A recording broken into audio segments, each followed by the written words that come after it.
जय हिंद। आज के विषय में समझेंगे हमारे पड़ोसी देश नेपाल की ओर से एक ऐसी स्थिति उत्पन्न की गई है जो यकीनन रसिया यानी पुतिन को एक चिंता का विषय में लाके खड़ा करता है। जब आप एक ऐसे आर्टिकल यहाँ देख रहे हो जहाँ यह स्पष्ट कराया जा रहा है कि कॉम्पनसेशन की बात की जा रही है, आखिर क्या ये मामला है, कितने लोग वहाँ पे मारे गए और इसमें नेपाल के लोग यहाँ कैसे मर गए, ये जानने की स्थिति हो जाता है। ये एक बड़ा दुखनीय स्थिति हो जा रहा है हमारे पड़ोसी देश नेपाल के लिए। इसके पीछे क्या कोई षड्यंत्र है पुतिन जी का, जहाँ पे इनके लोग वहाँ पे जाके फंसते नजर आ रहे हैं। तो आओ इन सभी विषयों के ऊपर डिस्कस करते हैं कि क्यों नेपाल इनके ऊपर भड़क रहा है।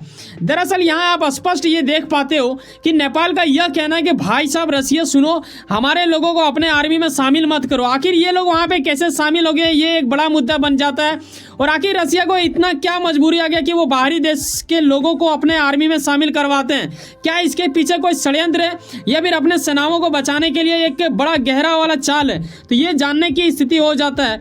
यहाँ आप ये देखते हो कि 4 दिसंबर को ये चीज़ को स्पष्ट कराया गया था नेपाल के विदेश मंत्री की ओर से, जब यह बताया गया कि करीब 6 नेपालियों की एक तरह से जान जा चुकी है। और ये इसकी जान कैसे गई?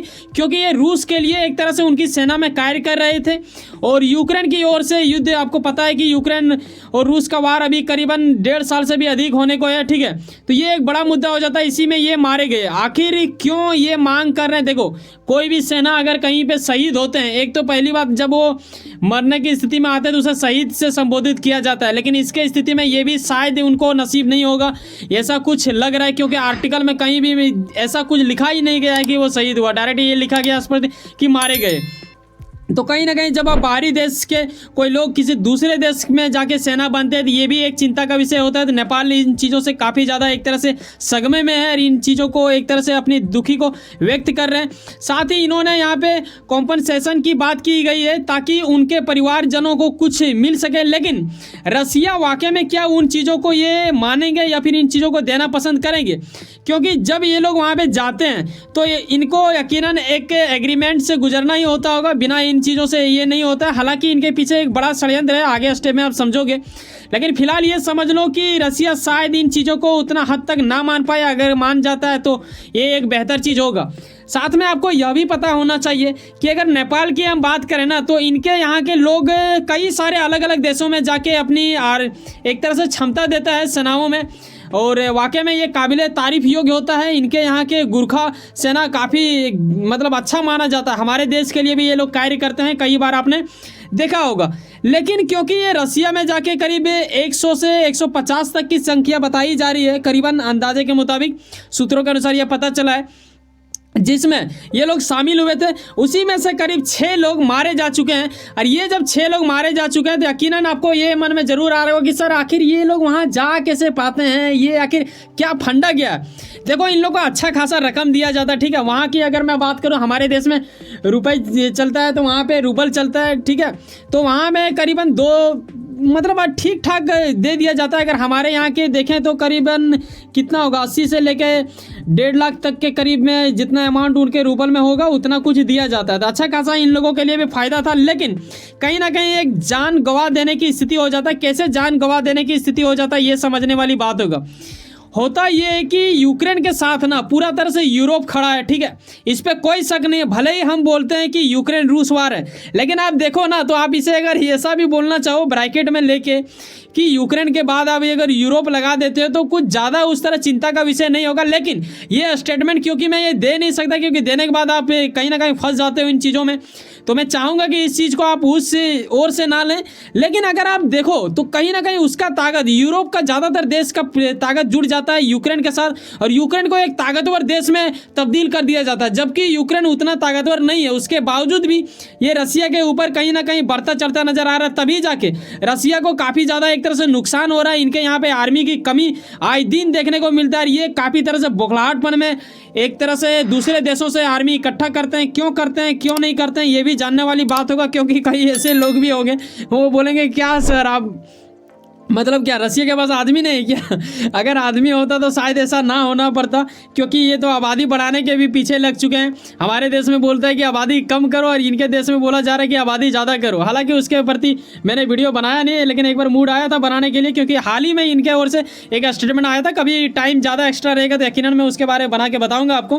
लेकिन फिलहाल समझने वाली बात है कि आइए समझते हैं कि ये दूसरे देश के लोगों को कैसे एक तरह से आकर्षित करते हैं अपने देश के लिए। और इसका एक चीज़ मैं बता देना चाहूँगा ताकि इन चीज़ों को हम गहराई पूर्वक समझें, उससे पहले ये क्लियर होना चाहिए आपके माइंड में। यूक्रेन है, ठीक है, तो ये इस तरह कॉलम बना हुआ रहता है। यहाँ पे ये दूसरे देश का जो सेना रखेगा ना, जैसे अभी मैंने क्या बोला, नेपाल का सेना को रखा गया था, तो ये नेपाल को रखेगा। ये जो वार करेगा वो इसको डायरेक्ट अटैक करेगा, नेपाल वाले सेना को।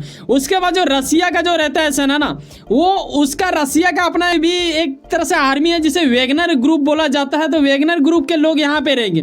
फिर रसिया का जो सरकारी जो आर्मी है वो तीसरे लेयर में रहता है। आप समझ रहे हो, पहले आके ये अगर यूक्रेन अगर वार करेगा तो ये ठोकेगा पहले बाहरी देश के जो लोगों को इन्होंने हायर किया उसको।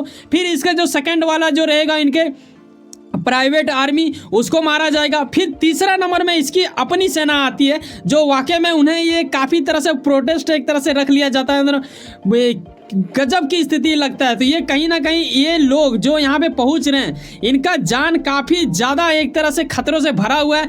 और ऐसे में जब वहाँ पे आप जाते हो तो कहीं ना कहीं एक बड़ा लालच देना इनका एक तरह से कर्तव्य बन जाता है, तभी वैसे लोग कोई पहुँचेंगे। देखो ये लालच में क्या क्या देते हैं। इनका कहना है कि भाई साहब आप आओ हमारे देश के लिए लड़ो। हमारे देश के लिए अगर आप लड़ते हो तो इतना हद तक ये आगे बढ़ जाते हैं कि ये सिटीजन देने के तक की बात कर देता है, यानी आपको वहाँ के रसिया का नागरिकता मिल जाएगा। अब ऐसे विषय में अगर जो छोटा देश का है, जिसका देश उतना ज़्यादा कुछ तरक्की में नहीं है, ना ही विकासशील देशों के अंतर्गत आता है, तो वो देश के लोग तो अट्रैक्ट हो ही जाएंगे और ये लोग तो जाना ही चाहेंगे। साथ ही नेपाल जो कि एक अच्छा खासा देश माना जाता है, ठीक ठाक यहाँ पर ये चल रहा होता है, लेकिन ये लोग भी क्योंकि एक तरह से अच्छा खासा रकम दिया जाता है, इन लोग एग्रीमेंट भी करवाते हैं करीब 1 साल का, फिर धीरे धीरे शायद बढ़ा दिया जाता है।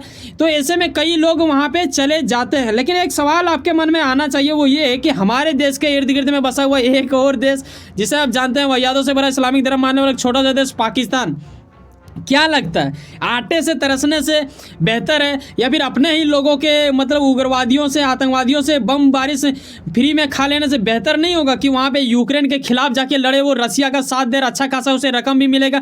तो पाकिस्तान जैसे जो लोग हैं वहाँ पे, वो लोग ऑफकोर्स चला जाएगा जब इन्हें ऑफर दिया जाएगा। हालांकि पाकिस्तान से भी ज़्यादा कुछ वहाँ देखने को नहीं मिलता है, लेकिन जहाँ तक मेरा अनुमान है कि अगर इन्हें ऑफर दिया जाए रसिया की ओर से, सबसे ज़्यादा आबादी मुझे लगता है यहीं से जाएगा। अब देखने वाली बात होगा कि कहाँ क्या होगा। फिलहाल तो अभी जो नेपाल से गया उसमें से 6 लोग मारे गए, जो कि काफ़ी दुखनीय स्थिति है। चलिए आता है इनके प्राइवेट कुछ आर्मी थे, जिसमें से एक बंदा जो काफ़ी ज़्यादा चर्चा का विषय बन चुका था। हालांकि ये एक टाइम में ना पुतिन जी के लिए खाना बनाया करता था। हालांकि पुतिन का इनके ऊपर इतना ज़्यादा भरोसा था कि इसे वेगनर ग्रुप का, जो कि वहाँ के प्राइवेट आर्मी का एक नाम है, उसे मतलब गजब इनका इतना ज़्यादा भरोसा हो जाता है कि इसे वहाँ के चीफ बनाया जाता है, हेड बनाया जाता है। और ये बंदा तख्ता पलट करना चाहता है इनके पास, मतलब पुतिन को ही हटा देना चाहता है। एक बार तो मतलब कब्जा करने की स्थिति में ले आया गया था।